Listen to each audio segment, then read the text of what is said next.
இந்த 2021ஆம் ஆண்டிலும் ஒரு மெட்ரோ நகரத்தில் பரபரப்பான சாலையில் ஒரு பெண் தனியாக 10 நிமிடம் நிற்க முடியுமா?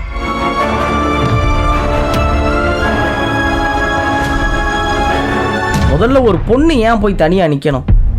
என்ன வேணும்?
என்று ஒரு பெண் தனியாக இரவு நேரத்தில் தைரியமாக செல்கிறாளோ அன்றுதான் சுதந்திரம் என்று காந்தி சொல்லி 74 வருடங்கள் கடந்துவிட்டது. அவர் சொன்ன சுதந்திரம் நம் தலைநகரில் இருக்கிறதா? இந்த 2021ஆம் ஆண்டிலும் ஒரு மெட்ரோ நகரத்தில் பரபரப்பான சாலையில் ஒரு பெண் தனியாக 10 நிமிடம் நிற்க முடியுமா? முடிகிறதா என்ற கேள்விக்கு விடை தேட நினைத்தோம். ஒரு சோசியல் எக்ஸ்பெரிமெண்ட் செய்து பார்க்க நினைத்தோம். கலாட்டாவின் 9 பேர் கொண்ட குழு 11 மணி அளவில் கிளம்பினோம். மழை நிற்காத இரவு. வாகனங்களின் நெரிசல் சற்று குறைந்து இருந்தது. சாலைகளில் நீர் தேங்கி இருந்தது. சாலை ஓரங்களில் சில 3ஆம் பாலினத்தோர்கள் ஆங்காங்கே நின்று கொண்டிருந்தார்கள்.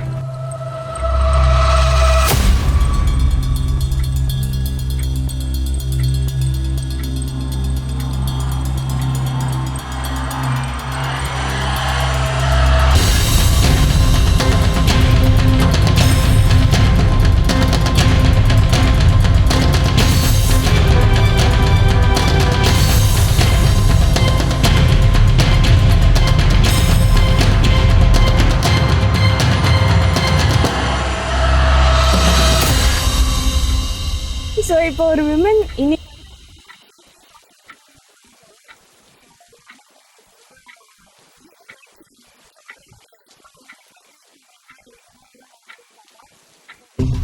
அனைவரையும் கடந்து ஒரு பரபரப்பான சாலையில் இருக்கும் பேருந்து நிறுத்தம் அருகே நமது ஆங்கரை இறக்கிவிட்டோம்.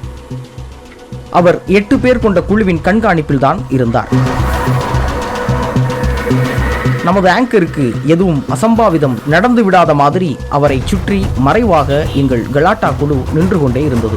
அனைத்திற்கும் தயாராகவும் முன்னெச்சரிக்கை நடவடிக்கைகளுக்கு பிறகும் தான் இந்த எக்ஸ்பெரிமெண்டில் இறங்கினோம். ஆங்கரின் ஹேண்ட்பேக்கில் ஒரு மைக் இருந்தது மற்றும் ஒரு ப்ளூடூத் மூலம் எங்களிடம் பேசிக்கொண்டே இருந்தார்.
என்ன வேணும்?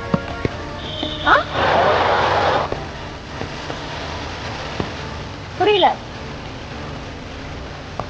புரியல ஆ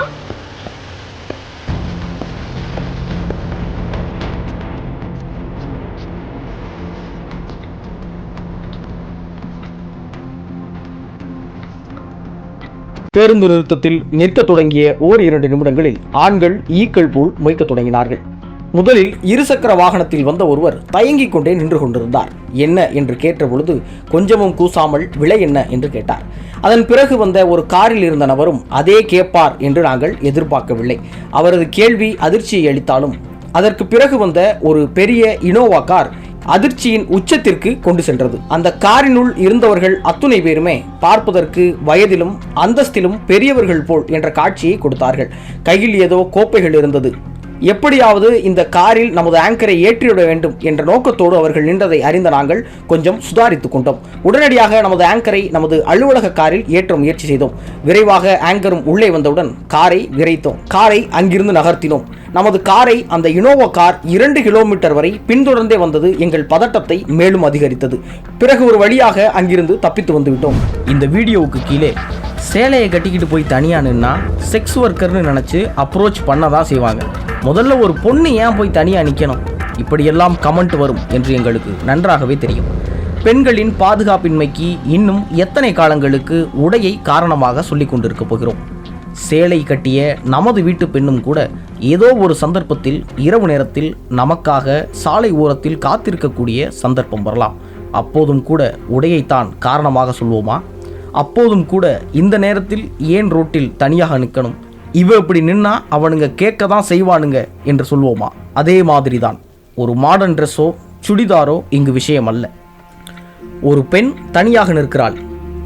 ஆண்களுக்கு இதுவே போதுமானதாக இருக்கிறது. உடை, நேரம், இடம் இதெல்லாம் அவர்களின் வசதிக்கு ஏற்ப பேசுவது. வட மாநிலங்களுடன் ஒப்பிடும்போது சென்னை பாதுகாப்பானதுதான் என்றாலும் கூட ஒரு பெண் தனியாக நின்றால் அவள் பாலியல் தொழிலாளியாகத்தான் இருப்பாள் என்ற கடிப்பு அல்லது அவளை அணுகி பார்க்கலாம் என்ற ஆண்களின் மனநிலை மட்டும் மாறவே இல்லை, மாறவும் மாறாது போல. இதுல இருந்து என்ன தெரியுது அப்படின்னு பார்த்தீங்கன்னா, நம்ம சென்னை சிட்டி என்னதான் சேஃப் அப்படின்னு நம்ம சொல்லிக்கிட்டாலும் நடுராத்திரி ஒரு பொண்ணு ஒரு எமர்ஜென்சிக்கு பஸ் ஸ்டாண்ட்லேயோ இல்லை ஏதோ ஒரு பப்ளிக் பிளேஸ்க்கு போய் நிற்கிறா, ஒரு இடத்துலேருந்து இன்னொரு இடத்துக்கு ட்ராவல் பண்ணுறா அப்படின்னா நிஜமாவே அந்த பொண்ணுக்கு சேஃப்டி இருக்கா அப்படின்னு கேட்டால் இல்லைன்னு தான் சொல்லணும். இந்த நிலைமை இப்போ வரைக்கும், அதாவது 2021 வரைக்கும் தொடர்ந்துட்டு தான் இருக்குது. ஸோ இந்த நிலைமை மாறணும்.